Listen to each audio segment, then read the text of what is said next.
ये काफ़ी देर से पानसर एरिया में हमारे पास में कुछ इनपुट्स थे इंटेलिजेंस एजेंसीज की तरफ से कि यहाँ पर टनल का एक एग्जिस्टेंस है। तो अकॉर्डिंगली हमारी जो यूनिट है यहाँ पर उसने एंटी टनलिंग कैंपेन जो हमने स्टार्ट कर रखा है उसी का हिस्सा है। और 26 जनवरी के दौरान हम लोग ज़्यादा ही सतर्क हैं। तो उसी दौरान में यहाँ से करीब 1-1.5 किलोमीटर पाकिस्तान की बीओपी है अब्याल डोगरा और किंगरे दे कोठे, उन दोनों के बीच में काफ़ी घना जंगल और टूटा फूटा इलाका है। तो पाकिस्तान ने जीरो लाइन से ये टनल खोदी है और ये टनल करीब इंडियन साइड में हमारी असेसमेंट है करीब 140 से 150 मीटर लंबी है। एंट्री पॉइंट से ये टनल 10-12 फीट नीचे जाते हुए फिर करीब 25 से 30 फुट गहराई में होते हुए वो भी इंडियन साइड में एग्जिट करती है। तो इसका जो डाया है ये करीब 2 से 3 फुट का डाया है, जिसमें से आदमी आराम से क्रॉलिंग करते हुए या थोड़ा बैठ के क्रॉस कर सकता है। तो ये काफ़ी डिफ़िकल्ट इलाका है और काफ़ी संवेदनशील इलाका है। इसमें आपको याद होगा कि जून लास्ट ईयर 2020 में हमने एक हेक्साकॉप्टर को भी गिराया था जो हथियार और अम्युनिशन लेके इंडिया साइड में जा रहा था।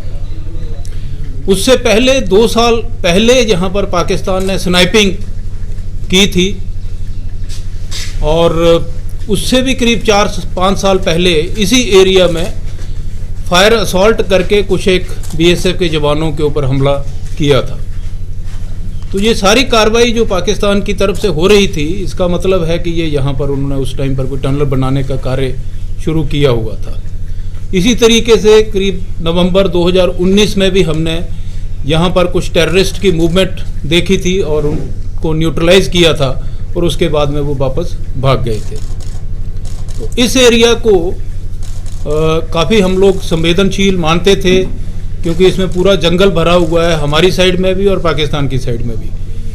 तो ये एक काफ़ी बड़ी कामयाबी है। इसका श्रेय मैं हमारे जो ग्राउंड के ऊपर ट्रूप्स हैं उनको देता हूँ, इंटेलिजेंस एजेंसीज को देता हूँ जिनका रेगुलर इनपुट्स हमको मिलता रहा है और हम ये इसकी ढूंढ निकालने में कामयाब रहे हैं। Thank you sir. इस समय एलओसी से लगभग जो इन्फिल्ट्रेशन करना नामुमकिन है क्योंकि जिस तरह से बर्फ गिरी है। तो ऐसे में सर हाल के दिनों में आप देखो शक्करगढ़ को कितना इंपॉर्टेंट आप मानते हैं, कितने वहाँ पर लॉन्चिंग पैड्स एक्टिव हैं, कितने वहाँ पे मिलिटेंट्स हैं और शक्करगढ़ को ही क्यों चुना जाता है? क्योंकि जो इससे पहले भी टनल थी वो भी शक्करगढ़ से ही खोदी गई थी, ये टनल भी शक्करगढ़ से ही खोदी गई सर।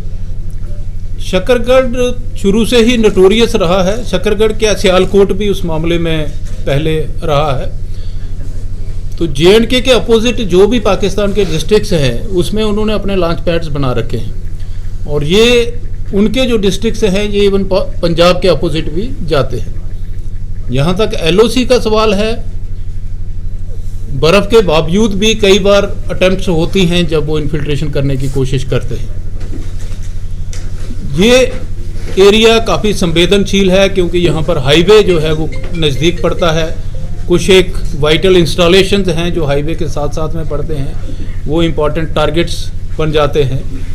तो उस पॉइंट ऑफ व्यू से अगर आप देखोगे तो हमारा जो सांबा और कठुआ डिस्ट्रिक्ट्स हैं इसकी जो बाउंड्री है ये काफ़ी सेंसिटिव है और इसमें पाकिस्तान साइड में आप देखोगे तो बहुत सी जगहों के ऊपर उन्होंने डेलिबरेटली जंगल को रखा हुआ है, टूटी फूटी ज़मीन है जिसमें वो अपने फार्मर्स को भी नहीं आने देते हैं।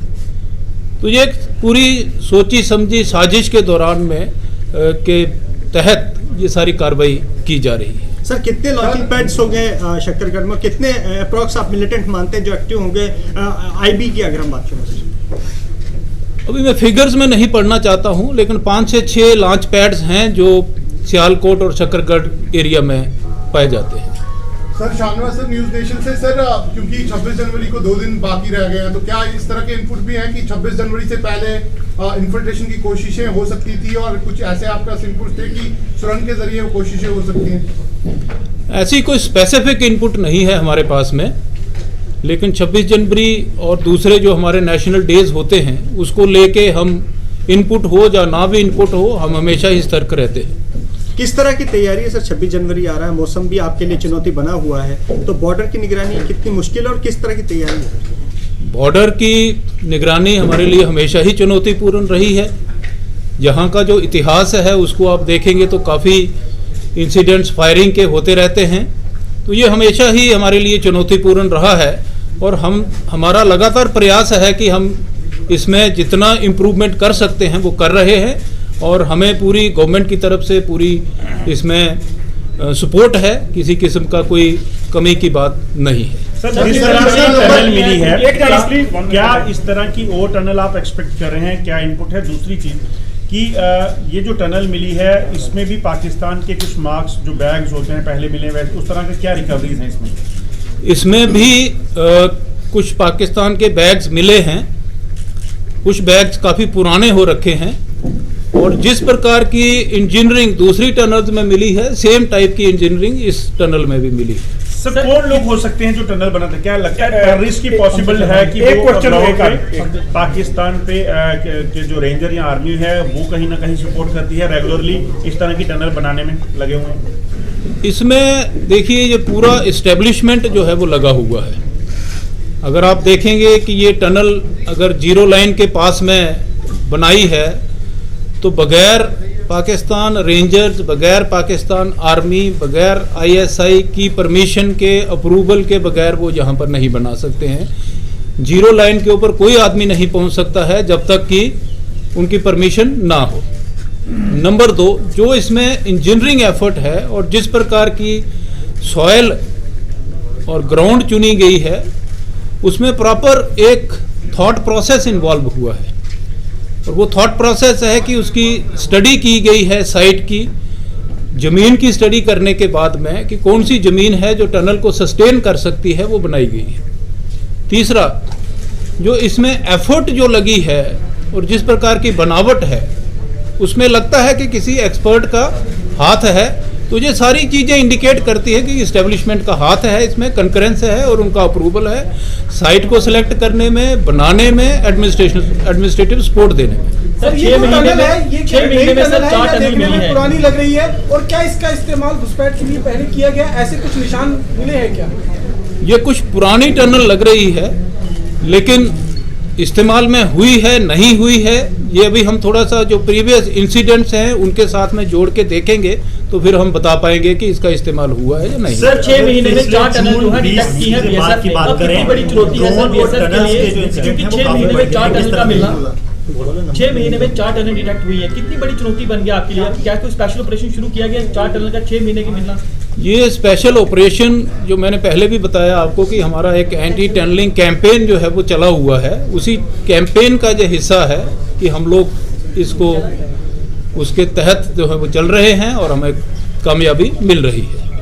सर ड्रोन्स का चैलेंज भी है, 6 से 7 घटनाएं हो चुकी हैं, फॉयल ज़रूर हुई हैं लेकिन टनल्स और ड्रोन्स का मिक्सचर अब पाकिस्तान लगातार यूज़ कर रहा है। किस तरह से सर इसको टैकल करने के लिए हम लोग तैयार हैं? देखिए एफर्ट्स हमारी चल रही हैं और इन एफर्ट्स का रिजल्ट भी आप देख रहे हैं कि चाहे ड्रोन से वेपन ड्रॉप हुए हैं वो भी पकड़े गए हैं और टनल्स इन्होंने डिग करी हैं वो भी पकड़े जा रही हैं। तो इससे ज़्यादा मैं क्या एफर्ट्स है उसके ऊपर नहीं बता पाऊंगा, लेकिन ये एफर्ट्स का ही नतीजा है कि आप लोग जो देख रहे हैं। सर टोटल टनल्स कितनी हो गई अब और कितनी टोटल टनल्स हो गई हैं, मिल गई हैं जो अभी तक BSF को, और पिछले 6 महीने में कितनी टनल्स? टोटल करीब 10 से 11 टनल्स हमने अभी तक डिटेक्ट कर ली हैं पिछले 6-7 साल के अंदर, और पिछले 6 महीने में जो चौथी टनल है जो हमने सांबा कठुआ एरिया में डिटेक्ट करी है। सर पाकिस्तान में जो बड़ा मशहूर भाई जो लॉन्च पैड है, ऐसे इनपुट मिल रहे हैं कि यहाँ पर 3 से 4 आतंकी मौजूद थे जो कि इसी टनल के जरिए घुसपैठ करना चाहते थे ताकि 26 जनवरी को बड़े आतंकी हमले को अंजाम दे सकें। इसके बारे में कोई जानकारी sir?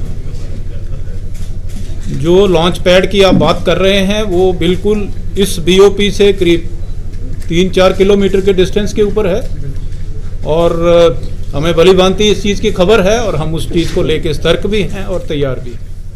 Thank you sir. Thank you, sir. Thank you. Line position में जा, ऐसे नहीं जा पाएगा। हाँ चलो धीरे धीरे चल, सांस लेते रहना। तुम इधर आ।